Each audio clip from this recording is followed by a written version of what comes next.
Motion track. Motion track is used to capture the motion curve of the moving component during the assembly animation.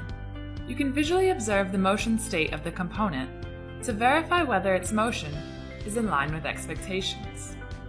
This function is based on an existing animation. Click Edit Animation button in Assembly tab to enter the animation environment. Here is the animation without a motion track. Now, let's create a motion track. First, click Motion Track in Animation tab. Next, select a specific point as the track point.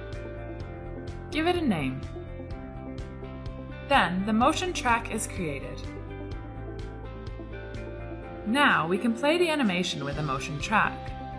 ZW3D will record the motion curve of the selected point. Right-click the motion track item. You can export the coordinates of the points along the curve to a CSV file.